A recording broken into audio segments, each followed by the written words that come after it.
Hey everybody, this is Gloria Ward with the I'm Loving Me Project, and I want to welcome you to another self-love conversation.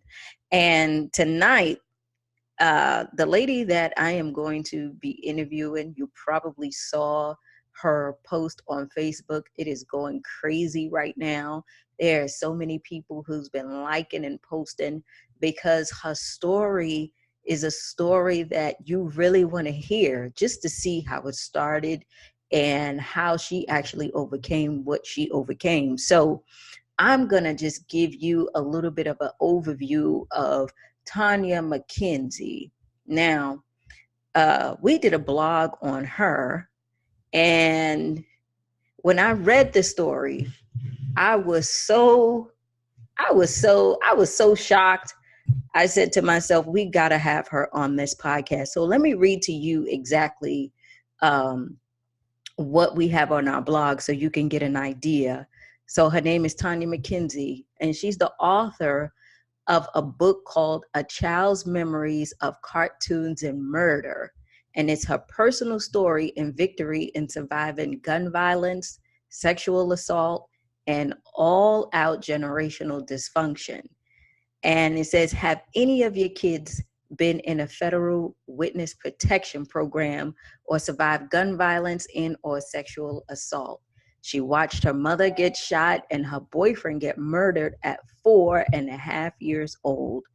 The murder was such a menace that his parole was blocked twice by Governor Arnold Schwarzenegger and Governor Jerry Brown, with a portion of the case handled by the office of Senator Kamala Harris. Is that her name, Kamala Harris? Mm-hmm. She overcame all of the odds against her and was highlighted in a motherhood book that came out on Mother's Day 2018, Amazing Moms. And she became the first Black woman elected to the board of directors of the Redondo, what is it called? Redondo Beach. Redondo Beach Chamber of Commerce, in a city with only 4% African American population. Ladies, I really want you to hear this story. Tonya, thank you so much for being here. Thank you so much for coming on with our audience on our podcast and also live on our social media. Please tell us the story if you can. God, where do I even begin? So, I first want to say I started telling my story because I realized that we all have a story, right? Absolutely. Mine is not. It's not a one of a kind story, in particular with the gun violence. But many of us have been through some pretty tragic things, and as I tell my story, other women come out and tell theirs, which has been like mind blowing to me. But for the most part, I witnessed my mom get shot at 4.5. It was a Saturday morning. We were watching, her boyfriend's son was there with us. They had spent the night and we were watching Schoolhouse Rock, right? You remember that? Schoolhouse Rock? Life was so simple, and right. Pac-Man and Smurfs, and Right. life was good. And having a little Captain Crunch on a Saturday morning, there was a knock on the door.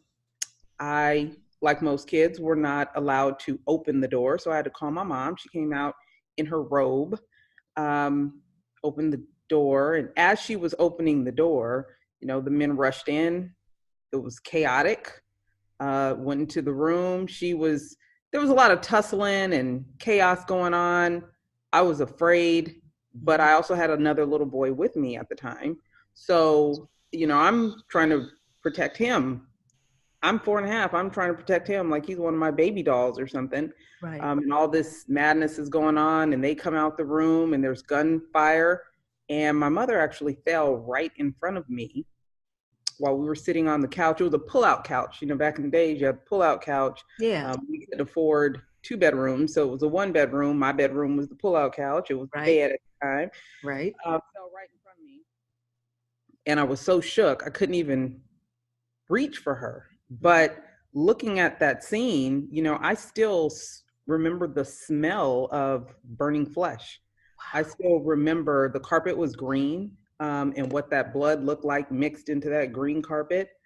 It was mad chaos. And after uh, as the chaos consumed us. My cousin, she had an older cousin that lived upstairs, and she came down, and I remember she grabbed me, so she was holding me, and the police come in and the fire department, and I remember the ambulance pulling off with my mother, and then I didn't see her again.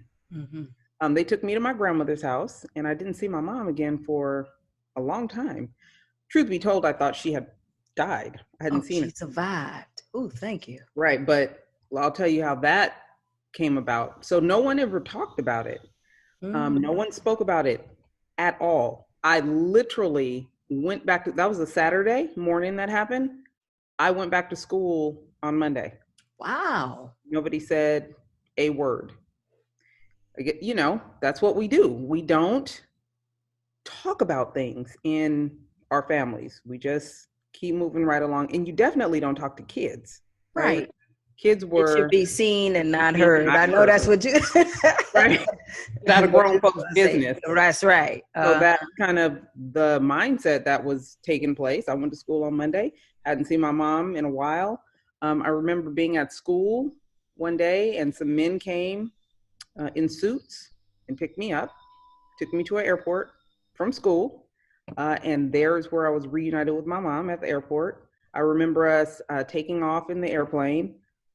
That was the first time I had ever been on a flight at night.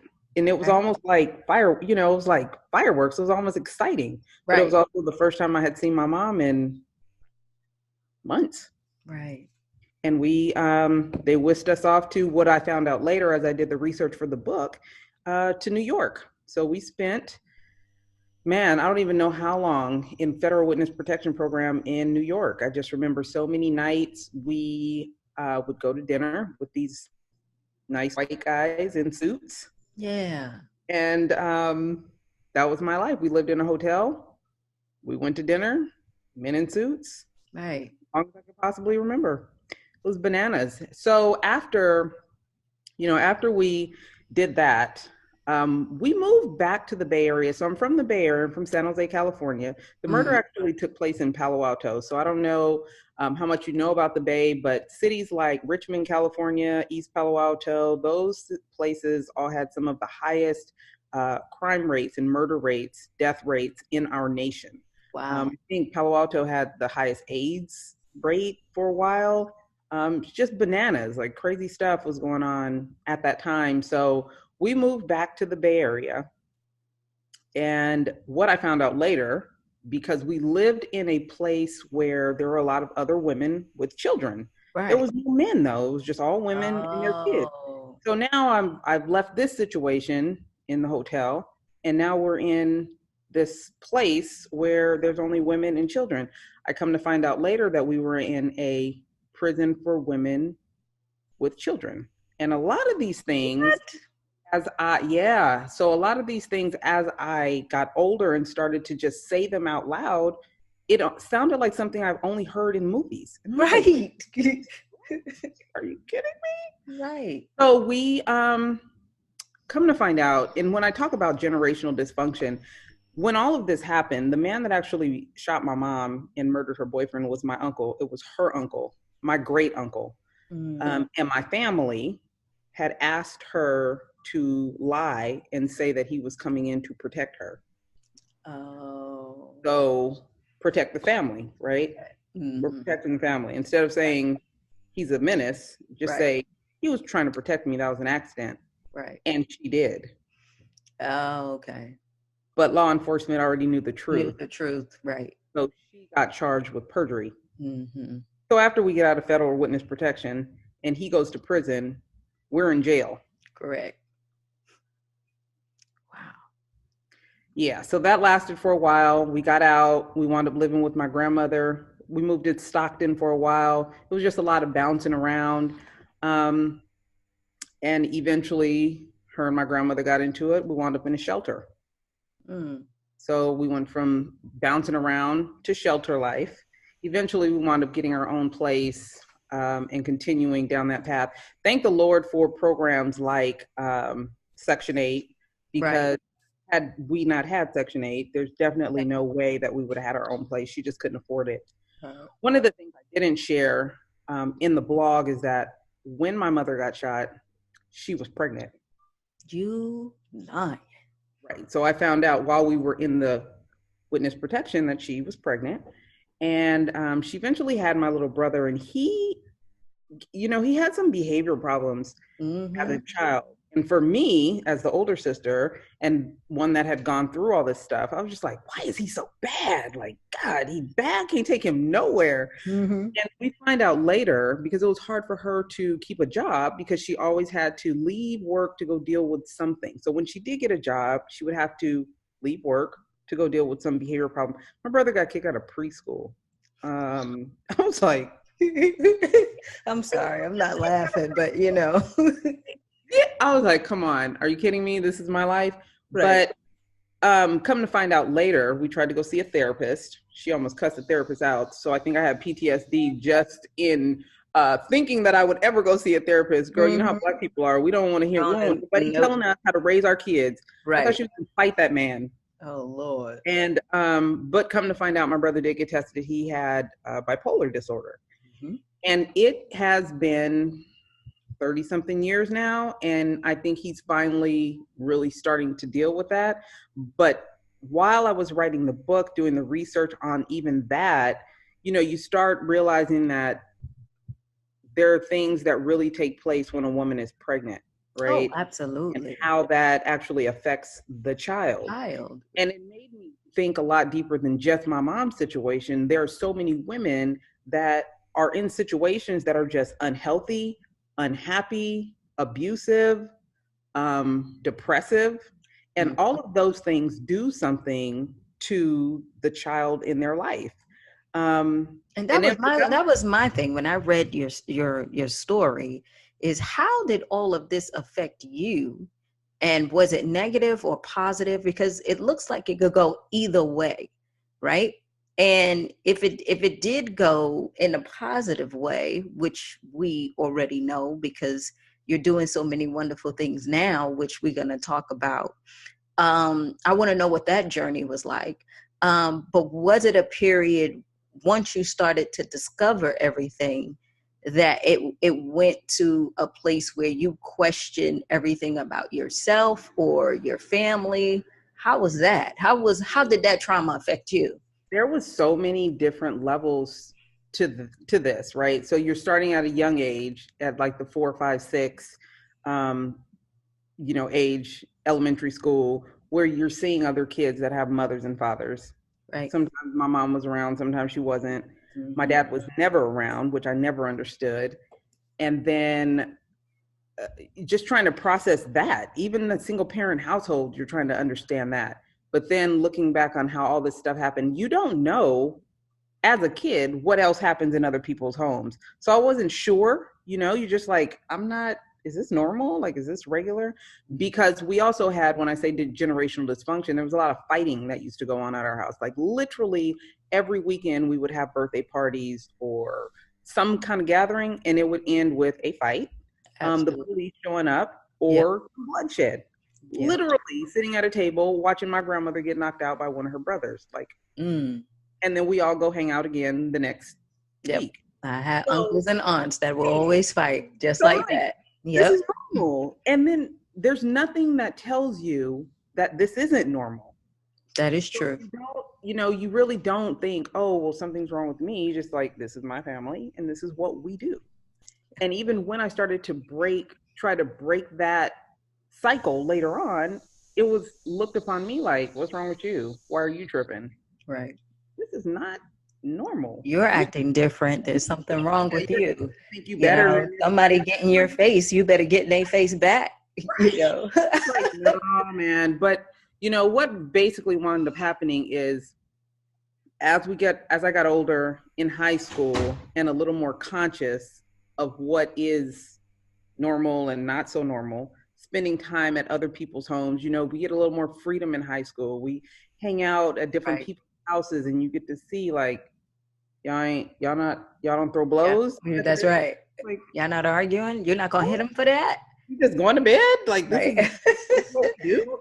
So as you kind of get more conscious about what's normal and what's abnormal, you have to start making a decision as to what you want your life to look like. Right. Right.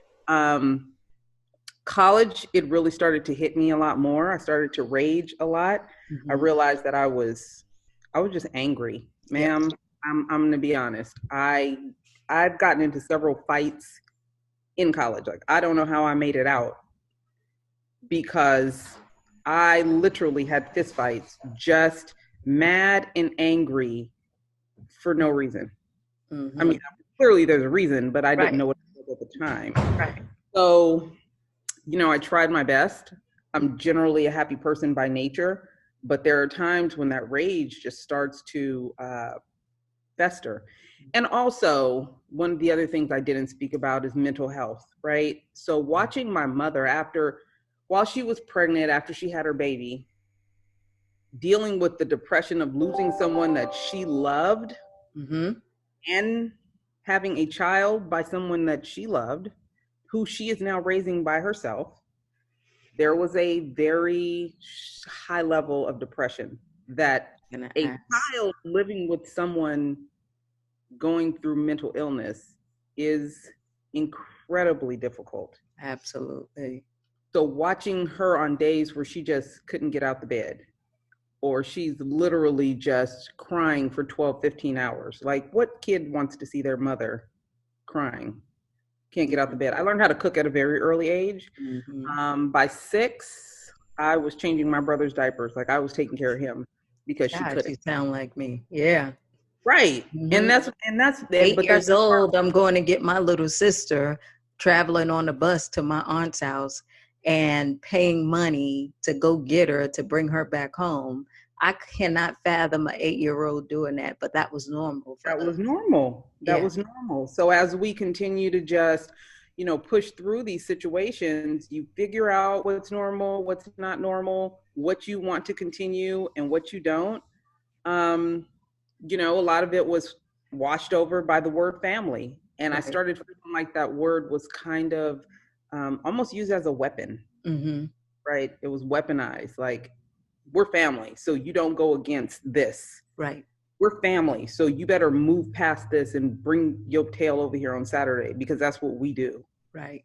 Instead of actually acknowledging what those things that are taking place actually look like. So going back just a little more, the uncle that did this, I had family members around me that still supported him. Like, we're going to the prison to visit him. We are all going. Wow. Or we, when he calls, you better accept his call. Wow. Normal. Wow. So it was just, I think eventually it was being in college and seeing what's normal, what's not normal, deciding, when I talk to you about that rage, I don't like what that feels like. So if you've had moments in your life where you've had easy love, right? You've been in just carefree situations and you are conscious about what that feels like. At some point you make a decision if that's what you want, or if you're okay with that festering, burning anger that can consume you. I think at some point you just get tired. It's like I'm exhausting myself over this anger, and I don't know what it is. I don't know why I feel this way. I want to be happy. I want to be able to get out of this, but how in the hell do I get out of this? Punching you is not helping me. You know what I'm saying? Like, fighting every day is not it. Man. So for you, when did you shift and say, you know what, I'm going to tell this story. I'm going to start my business. I'm going to move into PR, and this is going to be my new life. Did you get help? Did you get therapy? Did you work on yourself? Did you read? Like, what are some of the things you did? I'll tell you what I did. Before my mom passed, I was about 25. It was my senior year in college. And I woke up one day and I called her because it just felt like everything started to click. Gotcha. We used to have these conversations about, I was very judgmental. Yeah, I was judgmental. Everybody around you was doing crazy stuff. But she used to say, you need to either love people the way that they are or leave them alone. Mm. And of course, she gave other parental advice that you choose to or not to take. But most of the time, she was right. Right. My mother had a substance abuse problem. That bothered me. My dad not being around bothered me. But the things that she did share with me, all of a sudden it started to click. She was right about people, about, different situations in life. And I stopped being so angry with her and just decided to call and have a conversation. It was more of, I'm sorry for being a jerk, because there were times I was being a jerk and being judgmental instead of being a loving daughter, a Right. respectful daughter. And there were times when just that information she gave me was spot on, but I was too stubborn to take it in, and wound up, of course, making mistakes in my own life at that young age. And it just snapped. And I called her, and we had a very honest conversation. I told her I was ready to receive the truth, whatever that is. Mm-hmm. Right? Her truth, be honest about my truth and how those things felt. Her and I talked probably about maybe 4 or 5 hours just about stuff. My mom eventually passed away in 99, but I always think because we had that opportunity to have that honest conversation, there's two things about death there's two things about death that I think are incredibly important. One, you never want to have regrets. So anything that needs to be said, you need to say it and get it done before it happens. And two, if someone passes and you haven't had an opportunity to resolve things, it is so much harder for you to heal. And because her and I had that opportunity, I was able to heal and move on and be okay, not just with everything that we had went through, but everything from before, because our conversation was so earnest that it gave me light into how she moved. I was able to accept her for who she is. Listen, she just liked being in the streets. That's it. Some people like what they like. Right. But it took something like this, that conversation, for me to get it. Like, you're just who you are. Exactly. And she like love you. You know that they love you and everything, but their life choices is their choices. And this was the final thing that really did it. I knew that she loved me. She didn't necessarily love being a mother. I gotcha. So when I was able to understand that, and understand that not everybody that has kids really wants to parent. Right. Doesn't mean that they don't love you. Right. It just means it's a job that they didn't want. I know people that go to college and they go and they be a doctor and then they hate it. Just right. Like this. So really coming to terms with the totality of what that meant, that feeling was so enriching and it was so enlightening. I was just like, I don't want to be angry.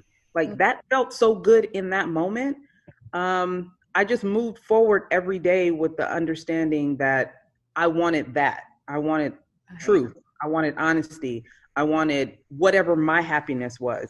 Because whatever happened, no matter how I felt about it, she had her own feelings about it.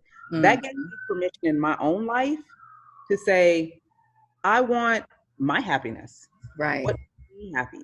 So when I did, start my own career, it really was about finding what made me happy. And it started in nonprofit because I always thought, oh, I just want to help people. But, you can't help nobody unless you got some money. So, it just kind of evolved from there. But really finding your happiness, what makes you happy, where your joy is. My husband and I, we've raised our 4 kids with that in mind. What is it that's going to make us happy? And of course, I have my own piece of, I definitely don't want them ever going through anything like this that puts me on a whole higher level of protectiveness and parenting. But sometimes you have to go through things to realize what it takes to get to the other side. So my question is like, do you have any fear for your children though? A lot of women that we talk to, they say, one of the things that I am real cognizant of is that my kids, I do not want them to go through the same thing I went through. So I I don't let them spend the night at people's houses. I don't let them do this. I don't let them do that because I just don't know. Is that something that you do as well, or you allow your kids to really get out there? There's very few people who my children have actually stayed at their house. So Mm. there's that. But part of it is also they don't even like being away. We wanted to build a household that kids wanted to be at. So, Yeah. there's always those homes where kids just want to be at. Not just Mm-hmm. your kids, but other people's kids. Yep. So Your we, house is the cool house. Yep. right. Got And it does not mean it comes with no guidelines. It just means this is a loving place. correct. Place of safety. This is a place where you're going to get fed. Right. So making sure that those things are in place, we don't have to worry about that too often. It's usually the other ones wanting to come over. Right. And those were homes that I used to want to go over, places where they always had the food, Right. no drama, nothing's happening. It's cool. So but I do have that fear, but that's again why we've paved the path for the kids the way that we have. Right. So tell me about your business now. What is it that you're doing? How are you helping people? So give us a little spill on your business. So I got started with in public relations back after I graduated from Cal State Northridge. I started working for the YMCA in the Bay Area. Mm-hmm. The YMCA I worked for was very little. So, there's some mega Ys now. Right. That was not the one I went to work for. It was about this big. Okay. But they wanted to build a bigger YMCA. They didn't have a lot of money. And of course, when there's no money, what goes first? The marketing dollars. Yep. So, hey, figure it out. We want to hire you to do this awesome job, but we ain't got no money. Right. So I started, doing my own market research, figuring out who my target market was, cold calls, and we eventually built that facility. But let me tell you, much of it had to do with the media outreach and the media buying into the stories that I was selling. Mm-hmm. It was absolutely amazing. I started realizing that no matter how many ads I put out, nothing got me the attention that I needed more than a good story.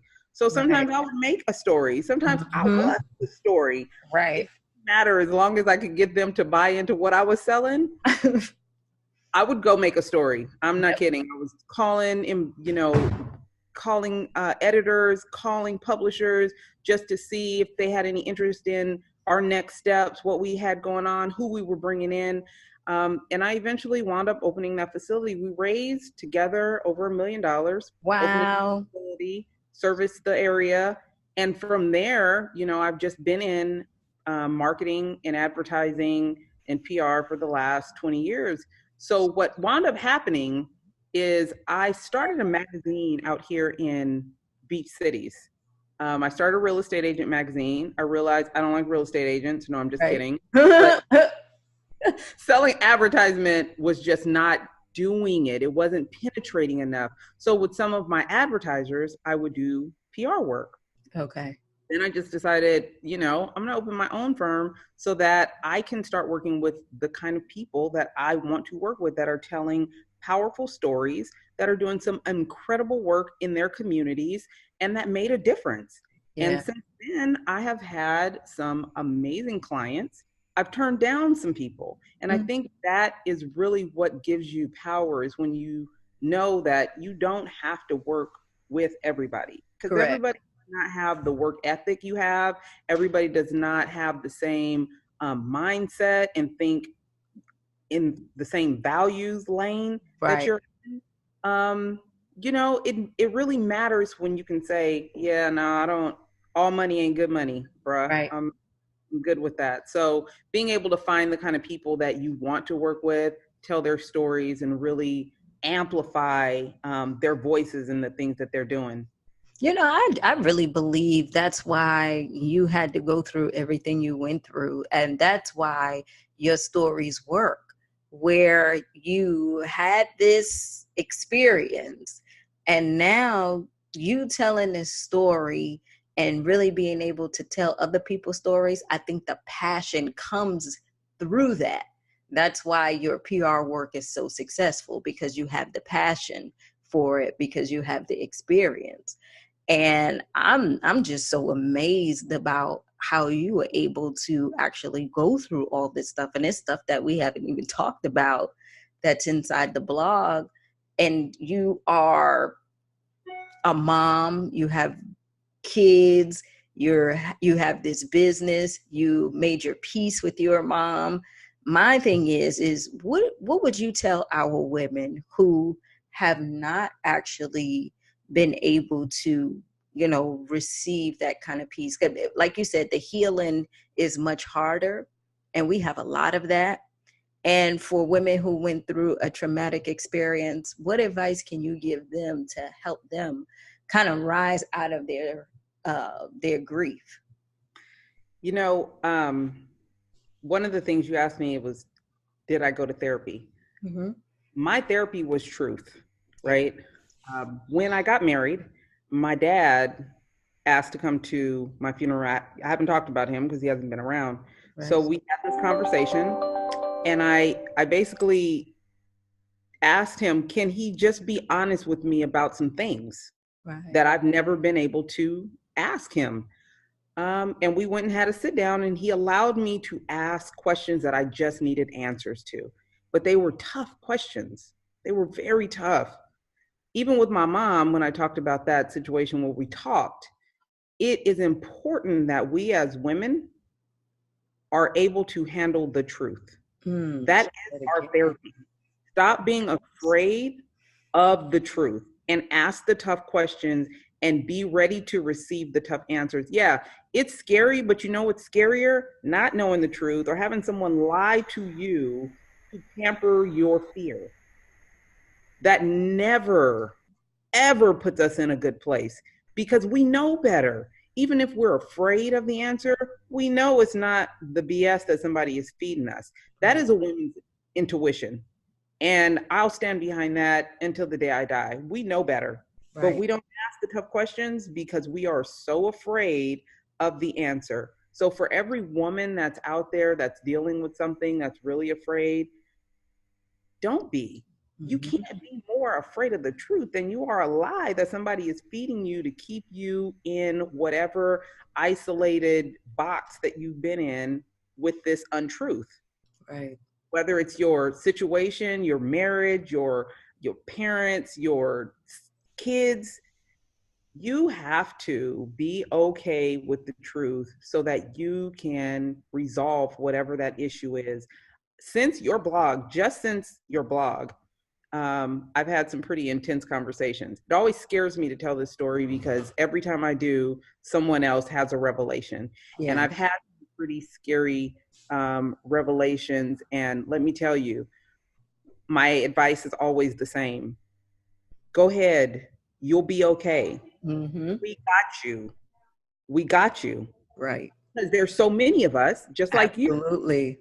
That have had to go through things that just make no sense. Absolutely.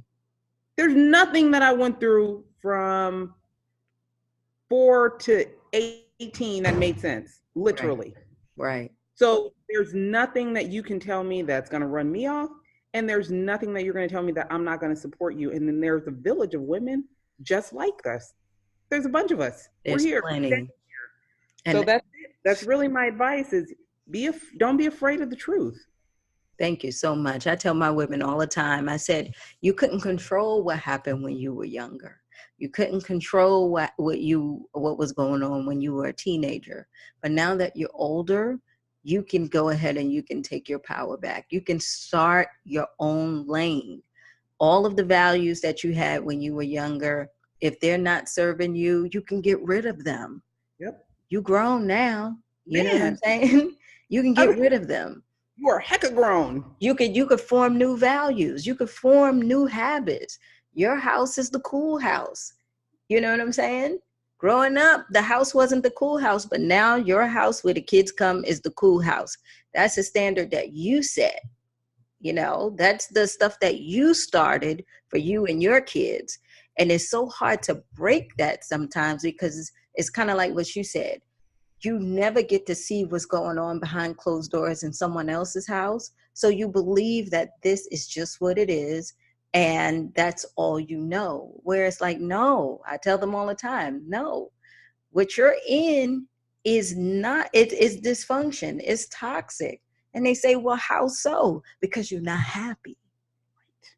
You know, you're not happy. You wouldn't be here, right? If you didn't feel that something was wrong, because you can feel it all the time. It burns. All the time. And like you So said, uncomfortable. the way it manifested for you was anger, right? The way it manifests for some of them is depression. The way it manifested for me, it was fear, it was anger, it was a whole bunch of stuff, you know? But I am so happy you were able to share your story with us. Now, please tell us where we can find you, how we could connect with you. If there's anything that you're offering, please let us know. And we will definitely put that out there. So how can we connect? Awesome. So on Instagram, I'm PRBizMom, PRBizMom, but I am on Sand and Shores on all platforms. Right now, I am just working with businesses, entrepreneurs, and personalities to get their PR strategies ready for 2020 because, you know, it's time. It's time that we kind of take control of our future, and we want to make sure that everybody knows about these amazing stories and this awesome job that the ladies are doing out there. So Sand and Shores on every platform, website, sandandshores.com. And hopefully, you know, I'll get a chance to see some of y'all live. Absolutely. And tell us about the book. Is the book on Amazon or anything like Yep. that? So the book is on Amazon and Barnes and Noble. But if you go to TonyaMckenzie.com, everything is there. TonyaMckenzie.com. And all the good stuff is there. I do come out and I've been to churches, I've done domestic violence events, and I love women empowerment because I always say we are better together. Oh, Tonya, thank you so much for being on our podcast. Thank you so much for doing this recording with us. And we'll definitely want to connect with you in the future and come and speak to our women, because I strongly believe that your story is something that they need to hear in person. So we're definitely going to connect in 2020. I Thank would you love so that. much. Thank you for doing what you do because we need it. We all need it. Absolutely. So I'll talk soon, okay? Absolutely. All Have a right. good one. You too.